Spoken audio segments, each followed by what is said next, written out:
Greetings, friends. Welcome back to another episode of Dreamscapes. And today we have our friend Ashley from New York. Hello, Ashley. Hello. Hey. So Ashley's going to share a dream with us. As per my usual process, I'm just going to sit quietly and listen while she goes through it beginning to end. So feel free to start whenever you're ready. All right. So it was a Monday in September 21st. My college community, we all suffered a loss of suicide. And so that night I had a dream where I was in, of all places, I was in Walmart, which made no sense to me. But I was in Walmart with my parents and my siblings, and it was very crowded. And I felt like I was being talked about, like people were whispering like about me, and like they were all looking at me, and I felt like I was being followed. And I kept saying to my parents that we were being watched and that everyone's talking about me. And like I remember being very paranoid and everything. And then my parents, they open a fridge door that's in the middle of the clothes section in Walmart. And they sit me down in the fridge, like they open the door and have me sit on a shelf. And then they look in my eyes with a little flashlight. And they ask if my siblings are talking about me, and I say no, but everyone else is. And then I don't remember really anything after that, but I woke up crying and hyperventilating. So we got that. So we've gone through it twice now, once with your description and the second time with a little more detail and focus on specific behaviors and emotions. Having gone through it twice again now in this moment, did you, as you were describing it, or now afterwards, get any eureka moments? Get any oh, I know what that means type of connections? Did you get any sense of purpose or meaning in any of your descriptions? Well, now that I think about it, I don't like people, so maybe that's why there were so many of them. Like I am like mildly claustrophobic. Okay. And I really do care what people think about me, so that could be related. And I know I need to stop caring, like, it doesn't matter what other people think, I'm me, blah, blah, blah. But deep down, I always care. Yeah.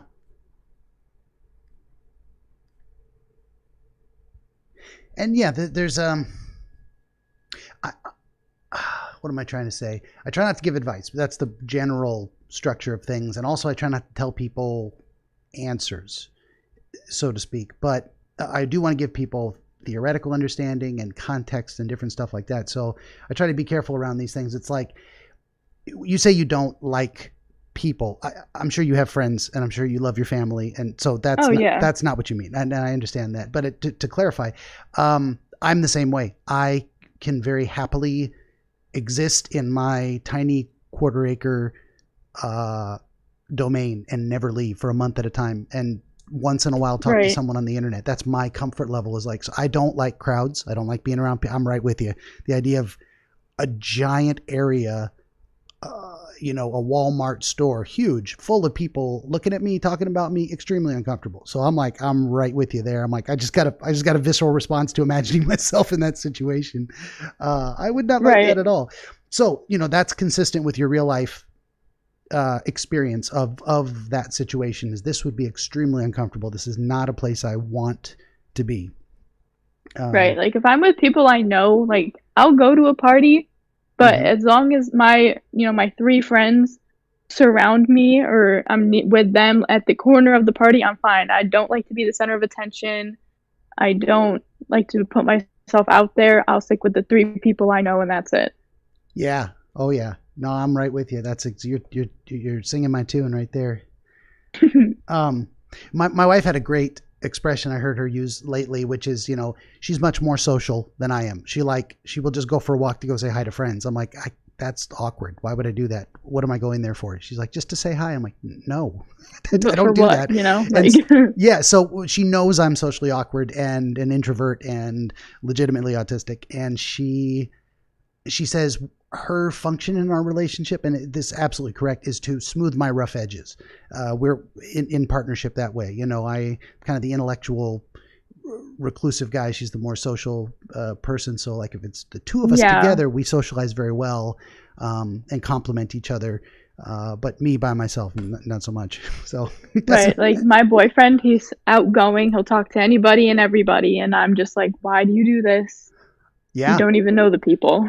that's what we'd say. Like that's just part of his nature is to be that way. And it's very much Yeah. not a part of yours. And that's, and I like to say to people, in terms of what's normal, that is completely normal. That is what is true for you. That is your preferred style. There's no judgment in it, neither good nor bad. It just is, which is what I get into in a lot of this dream stuff is, it doesn't matter whether dream content is, and there's no way to label it judgmentally good or bad. It just is. And we look at what it is and then try and relate it to other stuff. So far, we've got some great connections in terms of this situation being designed by your mind to highlight being in an extremely uncomfortable position for a reason related to something else. So that's probably the direction we're going with this is, why did your mind say, okay, imagine being in the most uncomfortable place possible and having this negative experience. Okay, now why? So that's what we'll try to get to, if at all possible. I did want to just briefly mention on the idea that you say you care about what people think and say, and you feel like you shouldn't. Maybe I don't know about that. Just in broad strokes terms, we are social creatures. We exist in a society, as people like to say. So the opinions of others impact us, whether we want them to or not. So caring about that is not wrong. It's a matter Right. it's a matter of degree in terms of how much should Right. I Like allow maybe this I to shouldn't care influence as me. much. Yeah, but that's tough when you got social anxiety stuff going on. That's kind of the core of social anxiety is difficulty managing the intensity of that discomfort and whether or not it's useful to something productive. Anyway, that's theoretical, but that's kind of somewhere where something to keep in mind, I suppose. Maybe just for the audience. Hey, there you go, some Psych 101 stuff for you. So that's where you started, and I think we got off on a tangent. You were telling me something meaningful and connected, and I think I took the ball and ran with it. I apologize. I didn't mean to take that over. Oh, no, it's okay. Did anything else stand out to you in terms of this, things that felt important as you were describing it? Like, why does that hit me in a particular way? Not really. I really don't know what this dream meant. I don't know why I had it. I mean, I honestly think I had it because something happened that morning. So I think it's very, very much connected to that. Yeah. Yeah. And what I'm asking for is not exactly a grand narrative understanding, but like, as you were describing specific elements, did something strike a harmonic chord, like almost a visceral feeling in your chest? Like, I don't know what this is, but this image, this experience felt important. Does that make sense? it does, but I don't think I felt any of that at all. Nothing stood out to you like that. And that's fine. Maybe it did, maybe No. it didn't. I like to do that first before I start offering suggestions, is to tell people or ask people, did anything stand out to you?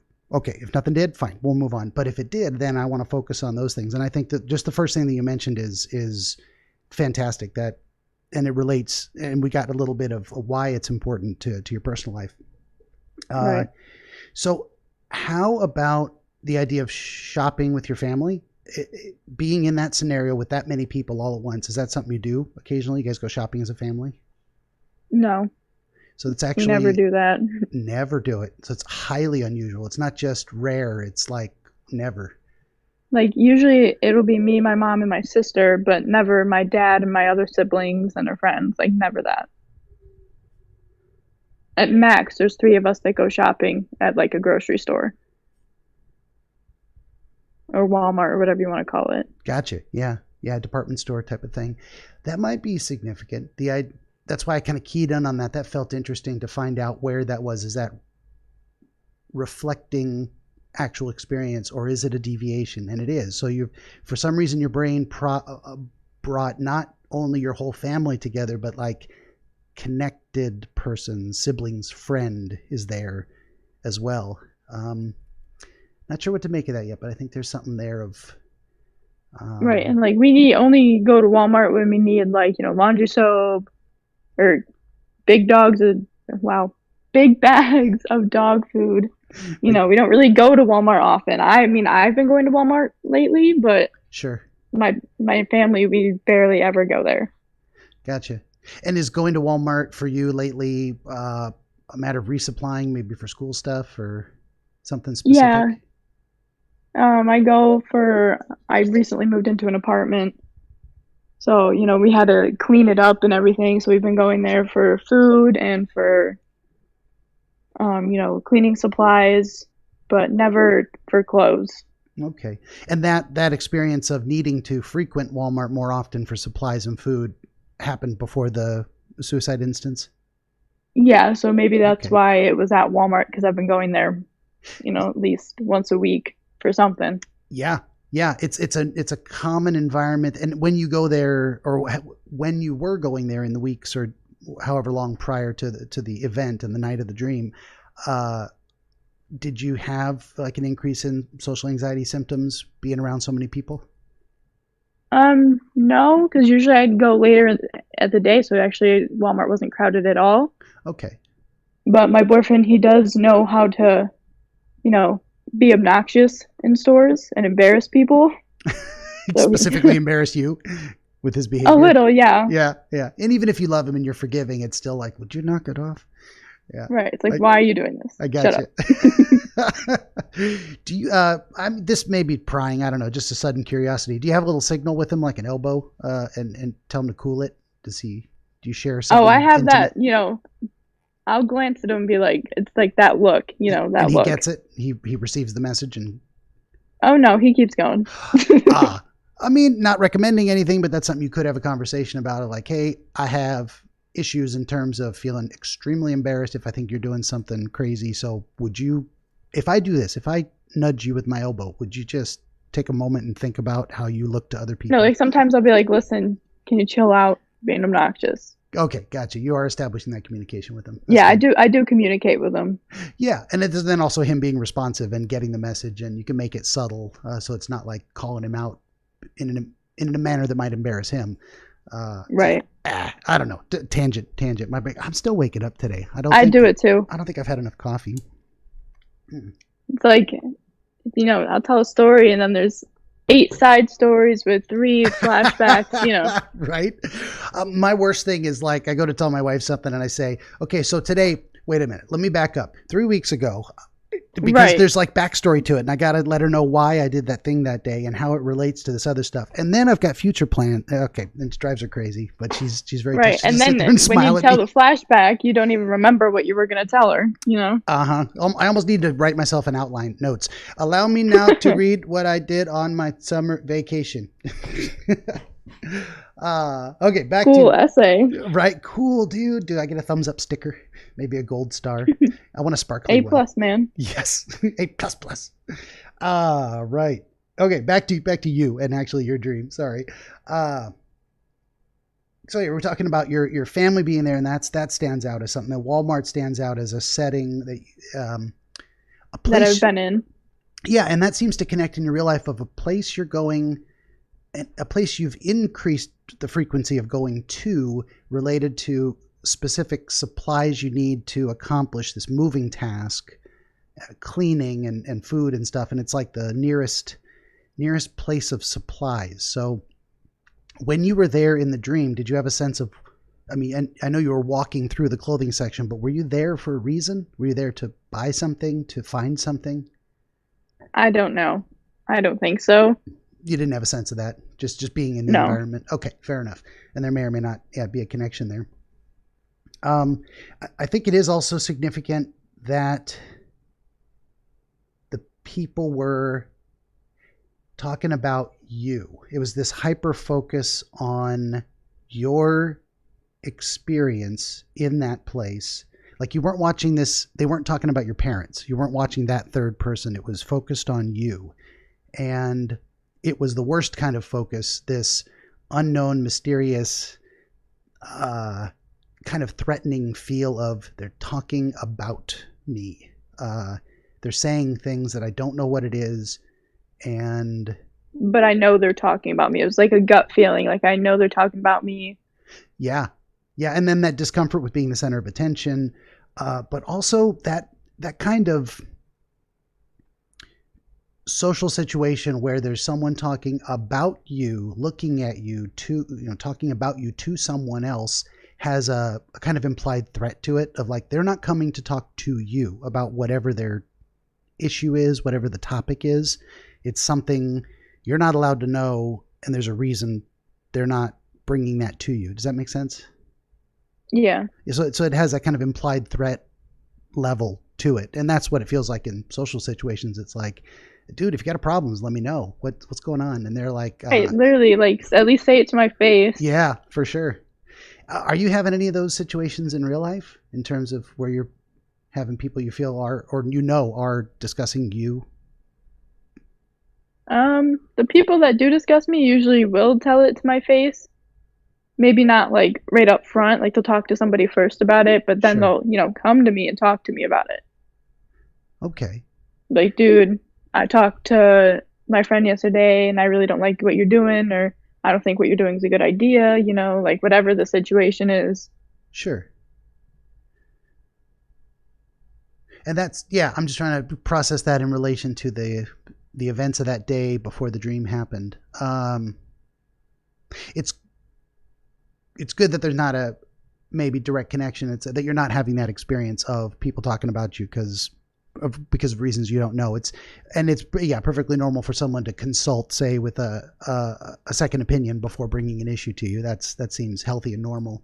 But at least they do bring it to you, and you're not at the center of a gossip wheel where everyone else is out on the edge. Yeah. I just invented that analogy in my head, that visual image in my head. Gossip wheel. I should write that down. Gossip wheel. That's an interesting. You should put a patent on it. Maybe I will. Maybe I'll create a graphic here, created by Benjamin the Dream Wizard. Anyway, that's moving on.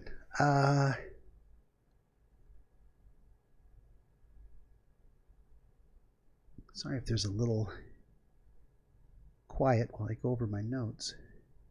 Oh, no, it's perfectly fine. I think there's also something relevant to being in the young girls' clothing section and the tutus. This is specific visual imagery created by your mind, connected to something about your concept of what a young girl is or represents, or something related to yourself when you were younger, some visual imagery or experience that you're connecting to something present. Does that make sense? Yeah, like I love kids, so maybe that's why. Like I have two nieces. I absolutely love kids. Like I want my own. Okay. I don't know what else to say besides I love kids. Like I want kids. I don't know. Yeah. So there is something there. Could be aspirational. Could be you're in that. Your mind put you there because that's a place you would normally want to be. Maybe shopping for children's clothes to share with your nieces, or to clothe your own child in like a future aspirational sense. It may relate to kind of why you enjoy children so much. Something about interacting with that childlike nature.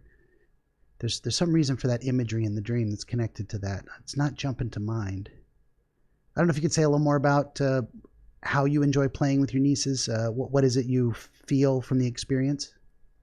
Like I feel like, and what's a word better than happy? Like joy, excitement. Yeah, there's a higher levels like of happiness. I feel genuinely like myself when I have my little nieces around.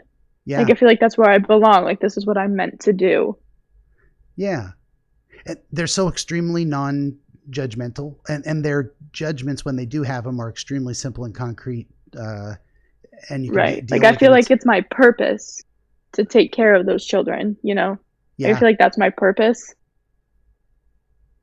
So possibly in the dream, you're in a place that represents your sense of purpose or future aspirations, but there's these impediments of like you're not able to be comfortable in that space, a place you would normally be happy to be shopping. This kid's clothing. Oh, look at this cute tutu! I could buy that for my niece. But there's this experience going on around you of creating, hi son, creating discomfort and kind of driving you from that space, or at least driving you to take shelter within that space. Is that bringing anything to mind? No. Okay. Yeah. I mean, fair enough. I think there's something there, though. This is one thing I try to do is like there's the events and there's then the details, and then there's why. And there's what they represent kind of in context. I'm not describing that very well, but there's like just like there's many kinds of chairs. That's the wrong concept. I don't know why I'm thinking of digging like holes. the like levels. Yeah, there's like going up a level and looking at the class of objects or experiences as a whole, rather than the specific experience, which is a member of that class, but different than other experiences within that class, if that makes sense, like categories. Yeah, it does. Okay, good deal. That's where my brain goes, is trying to abstract these things. So yeah, I think there's something to that. The idea of being in a place you would want to be representative of positivity, joy, happiness, but then you get this negative experience making it uncomfortable to be there. Right. Yeah. Okay. And then I guess this is now a good time, and I've done this a bit intentionally of not going straight to that suicide thing, because this dream did happen that night, and I think it may have been related to and motivated partly by that experience on your campus. But I think there's other stuff there. I wanted to get a little bit of groundwork first.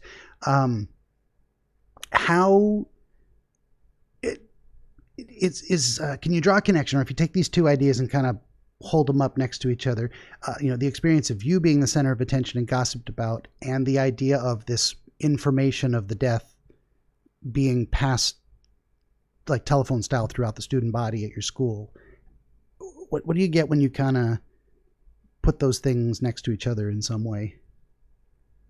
I don't really know if I know what you mean. Like, do you mean like how are they related? Yeah, I try not to draw a direct connection. What I'm saying is, like, if you hold those two ideas kind of in your mind at the same time, does anything show up? Because there's a bit of similarity there of like, what happens when someone dies? Well, word spreads. And right, like we all got an email. The entire school got a mass email about it. And then everyone starts going to their neighbors, oh my God, did you hear? And there's this whole discussion, and the campus kind of becomes and then a buzz. Everyone posts their, we will miss you pictures and blah, blah, blah. Remembrances, condolences, yeah. Right. Yeah, and then there's the experience that you had watching that happen around you. And I'm wondering if are you feeling any relevance or connection of any kind between that phenomenon as it happened that day and then the dream later where suddenly you are the center of attention in this crowded space? I'm going to get a little personal here. Okay. If you're comfortable with that. Yeah, I do have, at my high school, when I was in 8th or 9th grade, she wasn't like my friend, but we were all marching band nerds. Okay. And so, me too. And so, a girl from our marching band, she also committed suicide. Wow. So, I was really back to that. And then the year I graduated, someone who was in our graduating class also committed suicide. So I do have a little PTSD from it. Wow. It's right close to home. That's a lot of people. It hits me a little bit. Yeah. And, I've never attempted or anything, but, I did have thoughts about it, self-harm. Sure. So I know when things like that happen, when people do, take their life, I know how they felt. I know how like deep down they were feeling, because I've been almost in that spot before. Yeah. Full disclosure, me too. I've had my own struggles with depression, anxiety, social anxiety specifically. So when people say when I tell people I know what it feels like to be suicidal, I do quite literally. So I'm in the same boat with you. Right. I can absolutely, not just sympathize, but empathize. I know what that feels like. Right. So that brought that back to your mind in a more intense way. You're like, what, again? Jesus. And now you're kind of relating it to these past experiences. the girl who did take her life, I didn't even know her. Yeah. But it's the fact that it happened, right at my, quote unquote home, happened right in my neighborhood. Yeah. It's really close to me, and it just made me feel off all day. For sure. Yeah. I wonder if there's a relation to that and the idea of past experience of having had suicidal thoughts, and then if there's a connection. I mean, the first thing that jumped to my mind was the idea of, okay, if I did that, I would then be the center of attention. But not, I wouldn't be present for it, but now everybody would be talking about me, looking at me, or wondering about me. Does anything connect there? Now that I think about it, in the dream, how everybody was in front of the cart, and then it was my parents, and then me behind them. Yeah. I mean, I don't know if this would work because, they were talking to me, like, after, once I got sat down in the fridge, but maybe all the people could have been talking about my family. It was like, oh, that's the family, like, I don't really know. Sure. You just had that sudden feeling that maybe the gossip it was about you, but it wasn't directed at you as if you were present. Like, right. I got you. No. I think that's important. That's one of the things that happens during this process is all of a sudden it just clicked in my head, like, cause I was behind everybody. Yeah. And you tell your parents something's wrong. Broad strokes, a class of things. I'm communicating discomfort and mm-hmm. something's wrong. And what your dad does is put you in a kind of a safe place. He's like, here is a container. You are safe here, and I'm going to pay attention to you and focus on, are you okay? I don't know. There's something there. Does that resonate with you? I don't know. I mean, I do like I feel safe when I'm like, under blankets, like when I'm in, as much as I don't like confined spaces, as long as I'm by myself in a confined space, I feel fine. I feel comforted. Yeah. So maybe he was just trying to make me feel safe. I'm not sure. And I may have pulled that idea out of my head and put it into yours. And I try not to do that, but I realize I jumped to the idea that a refrigerator is technically a safe space because of its structure. But I don't know if that's an association you have with that. But I hear what you're saying. And there's two different concepts going on. The claustrophobia is like trapped in a confined area without the ability to leave of your own volition. That's kind of the claustrophobic thing, is this is too small. It doesn't feel right. I don't like it. And I can't leave. And then the panic. What you're describing with the wrapped in blankets or being in a cubby hole type of comfortable place is more of a swaddling effect. Like when you wrap an infant and they're a little restrained, but it's this comfortable hug type but of it's feeling. Comforting. Yeah. Yeah. And that very often comes down to choice. Did I put myself here? Can I take myself out? Is this entirely volitional? Therefore, I feel comfortable. I am in control. And the claustrophobia is more an out of control feeling. I've been put here and stuck here. I can't get out, even if I wanted to. So yeah, separating those. And it seems unusual. It's like, what? I thought you hate small spaces. Kind of. Not exactly. Right. That's where it contradicts itself. Like if I was trapped in an elevator by myself, I think I'd be fine. But if there were at least 4 or 5 other people in there, I'd start freaking. It starts to feel crowded. Yeah. Gotcha. No, that's true. And and that's one of those things like that's very personal. Some people would say elevators, I don't even get in them. I can't. I take the stairs. Even if the stairs are technically a smaller space they're walking through, it's just that idea of being, once those doors close, you push the button and you hope it opens. Right. It's like you can't get out. They can't do it. Yeah. It's that control. But the stairs, you can control where you go. Yeah. A lot of anxiety is very much wrapped up in control. How in control of yourself and your environment do you feel you are? Anyway, broad strokes on that. So, what were we doing? I was going to ask you, specifically a little more. What are your associations, or what ideas, feelings, concepts come to mind with a refrigerator? I don't know. I mean, I like to eat food. I'm a stress eater. Okay, so it's a place you actually do go for comfort sometimes. Yeah, like if, it could even be for just like a couple grapes, but or if I'm bored, if you're bored, you eat. Yeah. I'll just walk over to the fridge, grab a couple grapes, grab a water, just something. I always go to the fridge. Sure. Whether I'm stressed or just bored. Okay, so my association was kind of parallel or in line with yours in terms of the fridge being a safe space, and you're even describing it as a source of anxiety reduction, a comfort seeking mechanism. Go to the fridge. Sometimes I go to the fridge, I open it up, and I look at things. I'm like, and I close it. But I was just there, and I just do that looked. too. Yeah. You just look. Like, do I want anything? Not real. I'm not really hungry. Whatever. I was Look in all the cupboards too, and be like, nah, I don't want anything. Nothing here. Yeah. I try and buy healthy stuff, and then I go eat the crackers and chips, and yeah, I know. Right. I gotta stop buying those for sure. But I love them. I know. I can tell myself that. For and sure. I do it anyways. Yeah. So if we go back through a little bit and kind of look at the dream in total, you're in a place you've had to go to frequently for necessary supplies. You're abnormally with your whole family. They're all with you in this experience of going through a young girl's clothing section with tutus that might be related to your aspirations to motherhood and your joy in childcare.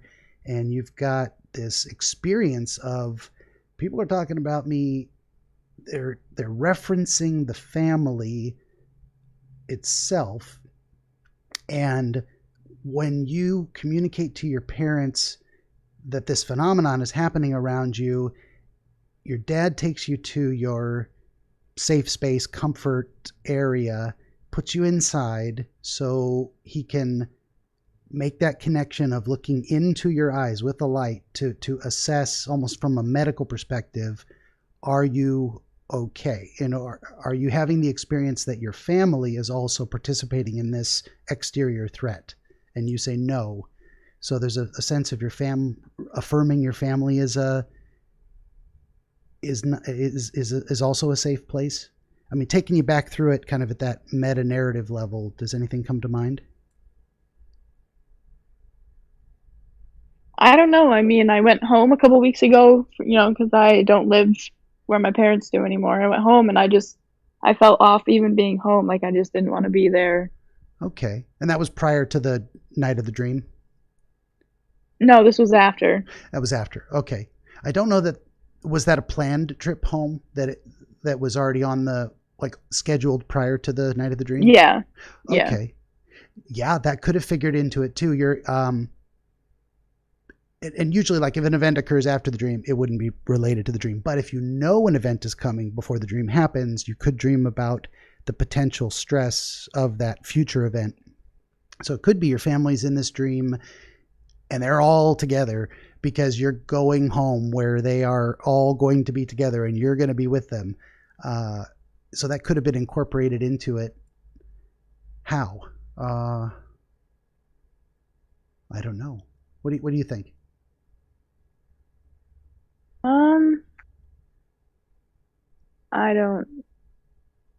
I don't really know. I mean, my dad is usually never home. I mean, he's home. Yeah. He works. My mom works 3 days a week. Okay. I don't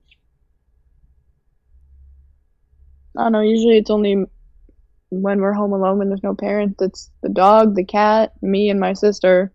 Yeah. Do you have a pretty...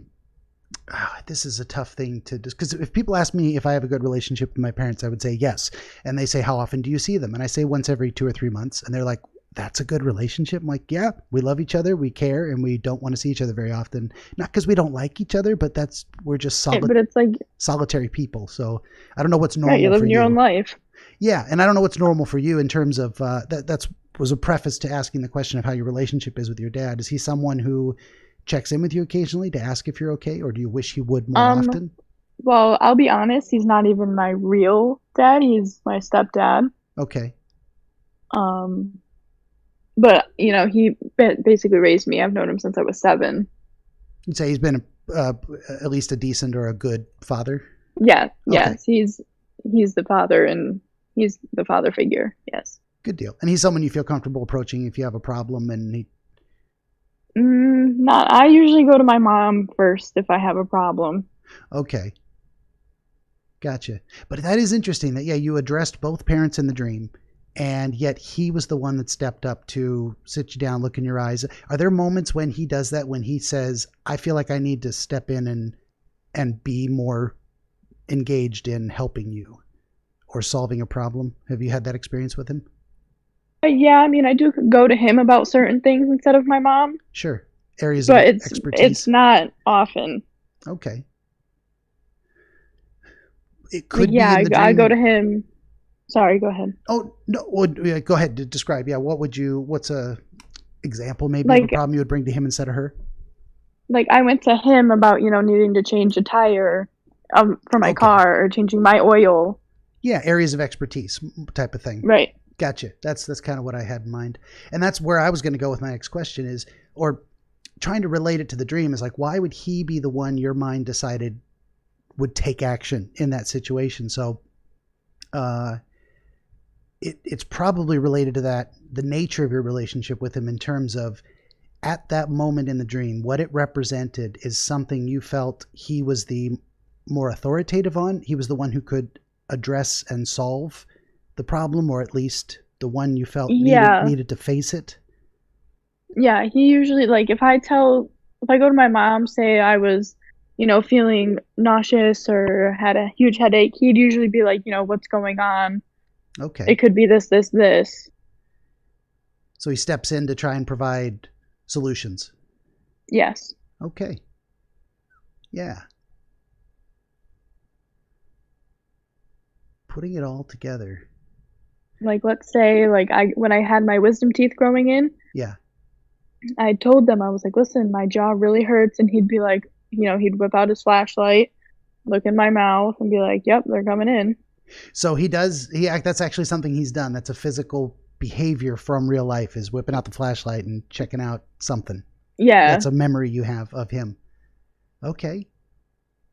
I'm wondering, I mean, the sudden thought just occurred to me is that this recent suicide at school, and it throws you back into, wow, this experience again. I've known so many people, and I've had this thought myself. What if I did? And so you go to bed that night, not what if aspirationally, but like your mind goes to the place of, if I did this, right. if I followed through on that, and then you dream about it, and probably that it's throwing so many images at your social anxiety, your future aspirations with kids, and the idea of having someone, not authoritative, is it? But like that's the wrong word for it. It's more of a competence type of thing. Having the most competent problem solver take charge. You're like, I would hope this would happen. If I were at risk of following through on that temptation, God forbid, I hope the person most capable of solving this problem would sit me down, look in my eyes, and ask me, are you okay? Does that make sense? It really does. Oh my God, that makes a shit ton of sense. Did you have a moment? Did you get chills? I didn't get chills, but close to it. I got chills as I was speaking. I'm like, oh my God. I know, it's like something definitely just clicked in my brain. Yep, that's that eureka moment, that light bulb turning on. I don't know how else to describe it. There's just like, I swear to God, 5 minutes ago, I had no idea what I was going to say to you. I'm like, well, thanks for calling. I hope it all works out. And then that just popped into my head like, holy crap. I live for this type of experience. And I can't believe I get it like almost twice a day talking to people. Whew, this is amazing. I love it. Well, I don't know. What do you think? We got something? I mean, these things don't have to drag on for 2 hours. They do sometimes, but sometimes we just nail it. Wow. Yeah, that actually like makes a crap ton of sense. But I don't, like, personally, like, if I'm saying it right now, like right now, me probably would not approach him. Yeah. If I had those, temptations, blah blah blah. I mean, I'm over those temptations now. Like, I've grown out of them. Yeah. So I don't know why my dream would make me dream about that, but maybe, like you said, it was the what if. Yeah. But that does. Wow, I'm like mind blown. I know. I don't even know what to say half the time. Like, I just want to live in that moment but it's like it's dead air. It's like I could just stare at nothing and just feel the significance. Right. And it isn't that you would, exactly what's happening. Right. And it isn't that you would necessarily approach him, but that you draw comfort from the fact that if he became aware of a problem like that, he would step in and try and do something to help. And that is also a source of comfort. Like he would put you in the fridge, he would put you in the comfort space, the swaddling, you would feel that love and support, and you could. So I think it's a very optimistic dream, even though it's bizarre and uncomfortable, which is kind of weird. Sometimes nightmares are the most optimistic dreams when you kind of put it together. Yeah, having it explained and like talked about now, like yeah, that. That's good. Well, I mean, I should probably let you go while that feeling is still resonating with you and let you get out of the spotlight and just process it. I think that might be the best thing to do. I don't want to keep you here forever, but I don't want to let that feeling fade either, because you could probably meditate on it for a while and get some more useful information. If you feel good about it, do you have any more questions for me, elements of the dream to go back and look at a second time? I don't want to rush you out the door. I don't know. I mean, recently I'm doing things that my parents don't really like. Oh. I am dating someone a little older than me, and they were like, I don't like that you're doing that. So that's actually really weird. Huh. Because my dad was the one who's like, I don't approve of this at all, because, he's all... Is it okay to say whatever? How much older? 6 years. Oh, I mean, is it okay to ask how old you are? I'll be 19 in a month. Okay. Yeah, they probably still see you as my boyfriend is 25, so yeah. I mean, my wife and I are about 7-8 years apart. I met her when I was 30, I think, and she was 21, 22. So it can work. It can be good, but I understand the parental concern, especially for a girl, of like getting involved with this older guy. They're probably afraid of what's going to happen. And yeah. Is he like, I don't want to have to drive 2.5 hours to come beat this dude up. So yeah. Well, also the disparity is experience and the risk of manipulation, and not that he is or would, but the risk is there of like, is this guy just taking advantage of our young girl? And right, and that's exactly what they were afraid of. They're worried about that. Yeah. They're like, date people your own age, but people my age, college people, all they want. Yeah. And that's not what I want. I'd actually, like, I know I'm, quote unquote, too young to think this way, but I don't want to, mess around with a ton of people till I'm like 27. I want to like, find somebody and be with them, make a life, and then do all that stuff. Yeah. I think that is not only very respectable, but perfectly healthy. And not that it's unhealthy, say, to feel more of an urge to sow your wild oats. Some people do, but you shouldn't feel obligated to do that just because your peer group that seems to be their mindset, their attitude. You've got your own preferences, and that should be respected as well. You're like, I'm not feeling it. I'm not feeling this lifestyle. I want to do something different.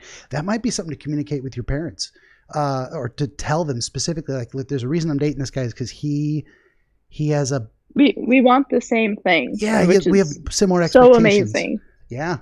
Yeah, more stability, less fooling around, and more... Because they want to know that you're safe, healthy, that this guy's good for you, and letting them know why it's better that you're dating this type of person. Maybe not even him specifically, but what do you want in a partner? That might soothe some of their fears. Yeah, it's worth a shot anyway. Right. I mean, I did. I was like, listen, all people my age want to do is have sex and not talk to you again. So. Yeah, I'm not all about that, right? I'm really not. Yeah. No. Yeah, that's very, like I said, very respectable. And that's, yeah. Well, yeah, if you already tried to tell them that and they didn't quite get it. Yeah. They don't listen. Fair enough. Well, that may be another element of the dream too, that you told them something important in the dream, and this time they listened. So maybe that's also aspirational or a wish fulfillment type of thing. Or at least reassuring yourself that when it's really serious, when it's maybe even life and death, you're going to get the support you need, even if some other choices they're questionable about or you disagree with them on. Yeah. I think that might be about all I've got for this experience. You feel like we accomplished something useful? I really do, and I really appreciate it. Oh, thank you. Well, I appreciate you being here. I understand what this must feel like for people I reach out to. Like I'm cold calling you saying, hello, have I got a deal for you? And you're like, what am I in for? And then you get this, and it's a pleasant surprise, huh? Yeah. All right. Good deal. Well, I do appreciate you being here, and I'll wrap it up, and we'll talk maybe just a couple minutes after to make sure everything's kosher. And I'll just say to everyone watching, thanks for joining us for another episode of Dreamscapes, and like, share, subscribe, all that good stuff. And we'll see you next time. Thanks again, Ashley. Thank you.